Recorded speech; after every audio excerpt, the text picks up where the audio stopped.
عن فضالۃ بن عبید رضی اللہ تعالی عنہ، حضرت فضالہ بن عبید رضی اللہ تعالیٰ عنہ سے روایت ہے، وہ فرماتے ہیں سمع رسول اللہ صلی اللہ علیہ وسلم رجلا یدعو فی صلاتہ، کہ ایک آدمی کو پیغمبر علیہ السلام نے سنا جو اپنی نماز کے اندر دعا مانگ رہا ہے، لم یمجد اللہ، نہ تو اس نے اللہ تبارک و تعالیٰ کی بزرگی بیان کی، وَلَمْ يُصَلِّ عَلَى النَّبِيِّ صلی اللہ علیہ وسلم، اور نہ ہی پیغمبر علیہ السلام پر درود پاک پڑھا۔ قال، فرمایا رسول اللہ صلی اللہ علیہ وسلم نے، عجل ھذا، اس بندے نے جلدی کی ہے، ثم دعاہ، پھر پیغمبر علیہ السلام نے بلایا اس کو، فقال لہ، اسے کہا پیغمبر علیہ السلام نے، او لغیرہ، یا اس کے علاوہ کسی اور آدمی کو کہا، اور فرمایا اذا صلی احدکم فلیبدأ بتحمید ربہ سبحانہ، کہ جب تم میں سے کوئی ایک بندہ دعا مانگے، چاہیے کہ وہ ابتدا کرے اپنے رب کی تعریف کے ساتھ، والثناء علیہ، اور اللہ تبارک و تعالیٰ کی ثنا بیان کرے، ثم یصلی علی النبی صلی اللہ علیہ وسلم، اللہ تبارک و تعالیٰ کی حمد و ثنا کرنے کے بعد پھر وہ بندہ پیغمبر علیہ السلام پر درود پاک پڑھے، ثم یدعو بعد بما شاء، پھر اس کے بعد جو چاہے اللہ تبارک و تعالیٰ کی ذات پاک سے مانگے۔ اسی طرح کا مضمون اور بھی متعدد احادیث مبارکہ میں وارد ہوا ہے۔ اس حدیث مبارکہ کے اندر پیغمبر علیہ السلام اس بات کی تعلیم دے رہی ہیں کہ جب کوئی آدمی اللہ تبارک و تعالیٰ کی ذات پاک سے دعا مانگنے لگے تو اس کا طریقہ یہ ہے دعا مانگنے کا کہ سب سے پہلے اس دعا کے اندر اللہ تبارک و تعالیٰ کی تحمید، اللہ تبارک و تعالیٰ کی حمد و ثنا کو بیان کرے۔ حمد و ثنا کو بیان کرنے کے بعد پھر وہ پیغمبر علیہ السلام پر درود پاک پڑھے۔ اللہ تبارک و تعالیٰ کے پاک نبی پر درود پاک پڑھنے کے بعد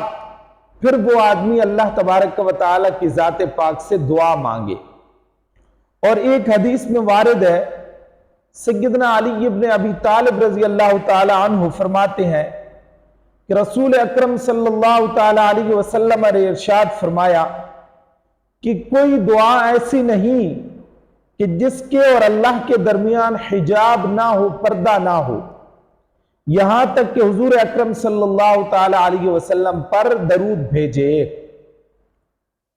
پس جب ایسا کیا جاتا ہے تو وہ پردہ پھٹ جاتا ہے، یعنی اللہ سے جب انسان دعا مانگتا ہے تو اللہ اور اس دعا کے درمیان ایک حجاب اور پردہ ہوتا ہے، یہاں تک کہ وہ پیغمبر علیہ السلام پر درود پاک پڑھے۔ اللہ اور اس کے درمیان، دعا کے درمیان جو حجاب اور پردہ ہے، جب انسان اللہ کے پاک نبی پر درود پڑھتا ہے تو وہ پردہ پھٹ جاتا ہے، پردہ زائل ہو جاتا ہے، پردہ ختم ہو جاتا ہے، اور وہ دعا محل اجابت میں پہنچ جاتی ہے،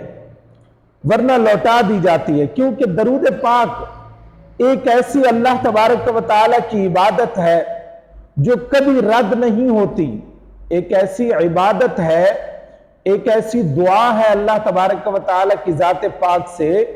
کہ جو کبھی رد نہیں ہوتی، بخلاف دوسری عبادات کے کہ اس میں احتمال ہوتا ہے قبولیت اور عدم قبولیت کا، کہ اللہ قبول کریں یا نہ کریں۔ تو شروع اور آخر میں درود شریف پڑھے تو اللہ تبارک و تعالیٰ کی شان کے خلاف ہے کہ اللہ تعالیٰ شروع کی دعا کو بھی قبول کرے اور آخر کی بھی دعا کو قبول کرے، شروع کی عبادت کو بھی قبول کرے، آخر کی بھی عبادت کو قبول کرے، اور درمیان والی عبادت کو اللہ قبول نہ کریں۔ یہ اللہ کی شان سے بعید اور دور بات ہے۔ اب درود پاک کون سا افضل ہے؟ سب سے افضل درود پاک کون سا ہے؟ ان نبی محمد کعب بن عجرۃ رضی اللہ تعالی عنہ قال خرج علینا النبی صلی اللہ علیہ وسلم۔ حضرت ابو محمد کعب بن عجرہ رضی اللہ تعالیٰ عنہ سے روایت وہ فرماتے ہیں کہ پیغمبر علیہ السلام ہمارے پاس آئے۔ فقلنا، ہم نے کہا، عرض کی، یا رسول اللہ، قد علمنا کیف نسلم علیک، کہ تحقیق ہم جانتے ہیں کہ کس طرح ہم سلام پڑھیں آپ پر۔ فکیف نصلی علیک، پس کیسے ہم درود پڑھیں آپ پر؟ قال، پیغمبر علیہ السلام نے فرمایا، قولوا اللہم صلی علی محمد وعلی آل محمد کما صلیت علی ابراہیم وعلی آل ابراہیم انکا حمید مجید، اللہم بارک علی محمد وعلی آل محمد کما بارکت علی ابراہیم وعلی آل ابراہیم انکا حمید مجید، متفق علیہ، او کما قال النبی صلی اللہ علیہ وسلم۔ اب پیغمبر علیہ السلام نے فرمایا سب سے افضل جو درود پاک ہے، اس حدیث مبارکہ سے معلوم ہوا کہ سب سے افضل جو درود پاک ہے وہ درود ابراہیمی ہے، اللہم صلی علی، جو ہم نماز کے اندر پڑھتے ہیں۔